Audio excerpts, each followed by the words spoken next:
Throwing events में 4 मान्य throws होते हैं: डिस्कस, शॉट पुट, जैवलिन और हैमर। डिस्कस थ्रो एक ट्रैक एंड फील्ड इवेंट है जिसमें एक एथलीट एक डिस्क फेंकता है।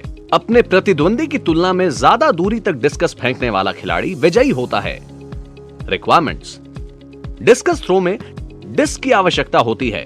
खेल के लिए एक फील्ड तैयार किया जाता है जिसमें थ्रोइंग सर्कल, एक केज और लैंडिंग सेक्टर शामिल हैं। केज ऐसा होना चाहिए जो कि लगभग 25 मीटर पर सेकंड की रफ्तार से आती हुई डिस्क को रोक सके। केज कम से कम एक तरफ से खुला होना चाहिए, इसीलिए इसे अक्सर यू आकार में बनाया जाता है और इसे 34.92 डिग्री तक खोलने की जरूरत होती है। सबसे कम पॉइंट पर नेटिंग पॉइंट की ऊंचाई 4 मीटर होनी चाहिए। रूल्स: डिस्कस को एथलीट द्वारा थ्रोइंग सर्कल के अंदर से ही फेंका जा सकता है। थ्रोइंग सर्कल का व्यास 2.5 मीटर होता है। डिस्क फेंकने के दौरान एथलीट्स को थ्रोइंग सर्कल लाइन के ऊपर चढ़ने या क्रॉस करने की अनुमति नहीं है, हालांकि वो सर्कल के अंदर की सतह को छू सकते हैं।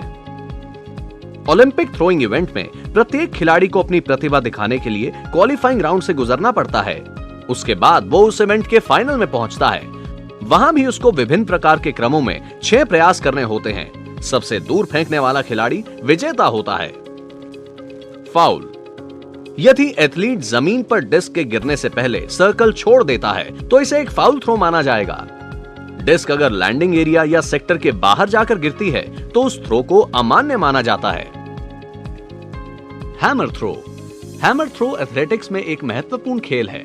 इसमें एक मेटल बॉल एक वायर से बंधी होती है और ऊपर पकड़ने के लिए हैंडल होता है जिसे खिलाड़ी अपनी ताकत से गोल घुमाते हुए दूर तक फेंकता है।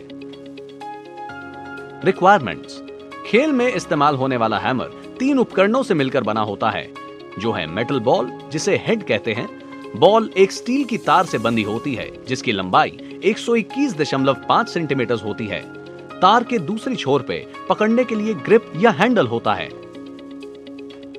पुरुष 7.26 किलोग्राम के हैमर का इस्तेमाल करते हैं जिसका डायमीटर 110 से 130 मिलीमीटर के बीच का, और महिलाएं 4 किलोग्राम हैमर का इस्तेमाल करती हैं जिसका डायमीटर 95 से 100 मिलीमीटर के बीच का होता है। रूल्स: हैमर थ्रो के रूल्स डिस्कस थ्रो से काफी मिलते हैं, पर कुछ खास चीजों पर अलग से ध्यान देने की जरूरत है, जैसे कि हैमर थ्रोइंग सर्कल जिसका डायमीटर 2.135 मीटर है, हैमर इसके अंदर से ही फेंका जाता है। खिलाड़ी हैमर फेंकते वक्त इस सर्कल के भीतरी सतह को छू सकता है, पर सर्कल लाइन के ऊपर नहीं चढ़ सकता और ना ही पार कर सकता है। ऐसा करने पर फाउल काउंट होता है। प्रतिभागियों की सुरक्षा को ध्यान में रखते हुए केस के अंदर से थ्रो करवाई जाती है, जो केस आगे से 6 मीटर खुला हुआ होना चाहिए।